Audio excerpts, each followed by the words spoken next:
రబీలో నీటి వసతి ఉన్న ప్రాంతాల్లో చాలా వరకు రైతులు వేరుశెనగను సాగు చేశారు.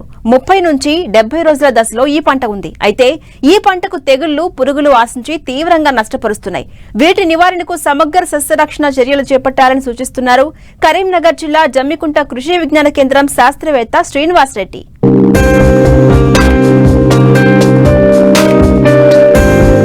ఉభయ తెలుగు రాష్ట్రాల్లో రబీలో నూనె గింజల పంటల్లో ప్రధాన పంట వేరుశెనగ. గతంలో వర్షాకాలంలో అధికంగా సాగు చేసేవారు. అయితే రకరకాల కారణాల వల్ల సరైన దిగుబడులు రాకపోవడంతో నీటి వసతి గల ప్రాంతాల్లో రబీ పంటగా సాగు చేస్తున్నారు. వివిధ ప్రాంతాల్లో 30 రోజుల నుంచి 75 రోజుల దశ వరకు ఉంది. ప్రస్తుతం చాలా చోట్ల వేరుశెనగ పంటకు చీడపీడల తాకిడి అధికమైందని శాస్త్రవేత్తలు గుర్తించారు. వాటి నివారణకు సమగ్ర యాజమాన్య పద్ధతులను చేపట్టాలని సూచిస్తున్నారు కరీంనగర్ జిల్లా జమ్మికుంట కృషి విజ్ఞాన కేంద్రం శాస్త్రవేత్త శ్రీనివాసరెడ్డి. ప్రస్తుతానికి గనక మన కరీంనగర్ జిల్లాలో కానీ లేదంటే మన రాష్ట్రంలో కానీ చూసినట్లయితే దాదాపుగా ఒక 500 నుంచి దాదాపు 1000 ఎకరాల్లో ఈ యొక్క వేరుశెనగ పంట అనేది సాగు చేయడం జరుగుతుంది. ఈ యొక్క వేరుశెనగ పంటలో కనుక మనం చూసినట్లయితే దాదాపుగా ఇప్పుడు ప్రస్తుతం ఉన్న టైంలో ఈ యొక్క పొగాకు లద్దె పురుగు కానీ లేదంటే తామర పురుగు కానీ లేదంటే కాండం కుళ్ళు తెగులు కానీ ఇట్లాంటి తెగుళ్ళన్నిటిని కూడా గమనించడం జరుగుతుంది. మనకు మొదటి దశలో ఈ యొక్క రసం పీల్చే పురుగులైనటువంటి తామర పురుగు కానీ లేదంటే పచ్చదోమ కానీ తెల్లదోమ కానీ గమనించినట్లయితే ఈ యొక్క వీటిని నివారించడానికి మనకు మార్కెట్లో లభ్యమయ్యేటువంటి ఈ యొక్క ఎస్ఫేట్ అనే మందును, అదేవిధంగా మనం వేప నూనె మార్కెట్లో లభ్యమయ్యేటువంటి ఈ యొక్క 1500 ppm వేప నూనెను కూడా 5 ml లీటర్ నీటికి కనుక కలిపి పిచికారీ చేసుకున్నట్లయితే ఈ యొక్క రసం పీల్చే పురుగులను మనం నివారించుకోవచ్చు. అదేవిధంగా మనకు ఇప్పుడు ఎవరైనా రైతులు కనుక వేరుశెనగ వేయదలుచుకుంటే విత్తన శుద్ధిగా కూడా మనకు ఇమిడాక్లోపిడ్ మార్కెట్లో లభ్యమయ్యేటువంటి గౌచ్ అనే మందును కూడా మనం ఈ యొక్క 5 ml కనుక ఒక కేజీ విత్తనాన్ని కనుక కలిపి విత్తన శుద్ధి చేసుకొని మనం విత్తుకున్నట్లయితే మొదటి దశలో ఎలాంటి రసం పీల్చే పురుగులు కూడా రాకుండా మనం గమనించవచ్చు.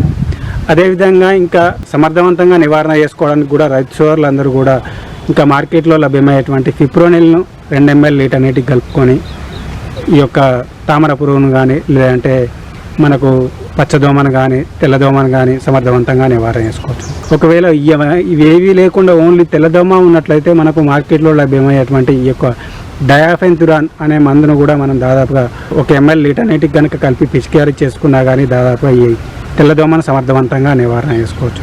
తర్వాత మార్కెట్లో లభ్యమయ్యేటువంటి ఉలాల కానీ ఫ్లోమికామిడ్ అనే రసాయన మందును కూడా మనం ఈ యొక్క ఎకరానికి 80 గ్రాములు కనుక కలిపి పిచికారీ చేసుకున్నా కానీ ఈ యొక్క రసం పీల్చే పురుగులను మనం సమర్థవంతంగా నివారణ చేసుకోవచ్చు. అదేవిధంగా ఇవి కాకుండా ఇంకా మనకు ఆకు తినే పురుగులు, ఆకు చుట్టు పురుగు కానీ ఆకు తినే పురుగులు కూడా ఎక్కువగా రావడం జరుగుతుంది. అంటే పొగాకు లద్దె పురుగు కానీ లేదంటే ఈ యొక్క ఆకు చుట్టు పురుగు కానీ ఎక్కువగా గమనించడం జరుగుతుంది. వీటి నివారణకు కూడా మనం ఏం చేయాలంటే దాదాపుగా మార్కెట్లో లభ్యమయ్యేటువంటి ఈ యొక్క ఇమామెక్టిన్ బెంజోయేట్ ప్రొక్లేమ్ అనే మందును కానీ లేదంటే ఇంకా టెట్రానిలిప్రోల్ అనే మందులు కూడా మనం ఈ యొక్క ఆకు చుట్టు పురుగు కానీ లేదంటే ఈ యొక్క పొగాకు లద్దె పురుగు కానీ మనం సమర్థవంతంగా నివారణ చేసుకోవడానికి అవకాశం ఉంటుంది. అదేవిధంగా ఇప్పుడు ఇంకా పొగాకు లద్దె పురుగుకు మనం ఎకరానికి దాదాపుగా ఒక 5 నుంచి 8 లింగాకర్షక బుట్టలు పెట్టుకున్నా కానీ వాటి యొక్క ఉధృతిని తెలుసుకోవచ్చును. అదేవిధంగా వాటి యొక్క తీవ్రతను బట్టి మనం మందును కూడా పిచికారీ చేసుకోవడానికి అవకాశం ఉంది.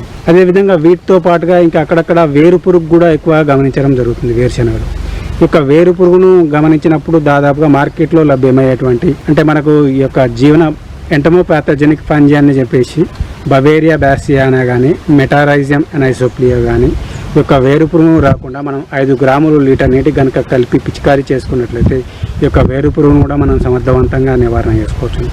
ఇవి ఒకవేళ దొరకని ఎడల మనకు మార్కెట్లో లభ్యమయ్యేటువంటి ఈ యొక్క క్లోరోఫైరిఫాస్ మందును కూడా 2.5 ml లీటర్ నీటికి కనుక కలిపి పిచికారీ చేసుకున్నా కానీ ఈ యొక్క వేరు పురుగును కూడా మనం సమర్థవంతంగా నివారణ చేసుకోవచ్చు. ఇవి కాకుండా ఇంకా వేరుశెనగలో దాదాపు అక్కడక్కడ చూసినట్లయితే ఈ యొక్క కాండం కుళ్ళు తెగులను కూడా గమనించవచ్చు.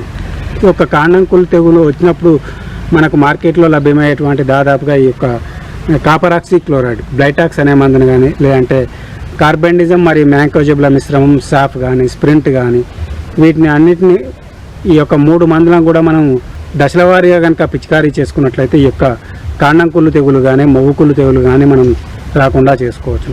అదేవిధంగా ఈ మొవ్వుకుళ్ళు తెగులు అనేది ఎక్కువ చూసినట్లయితే దాదాపు ఈ యొక్క రసం పీల్చే పురుగుల వల్ల ఇది ఒక మొక్క నుంచి ఇంకొక మొక్కకు స్ప్రెడ్ కావడం జరుగుతుంది. కాబట్టి ఈ యొక్క రసం పీల్చే పురుగులను మనం సమర్థవంతంగా నివారణ చేసుకున్నట్లయితే దాదాపుగా ఈ యొక్క వేరుశనగ పంటలో వివిధ రకాల తెగుళ్ళు రాకుండా చేసుకోవచ్చును. అదేవిధంగా మనకు దిగుబడులు కూడా ఎక్కువగా పెరగడానికి అవకాశం ఉన్నది.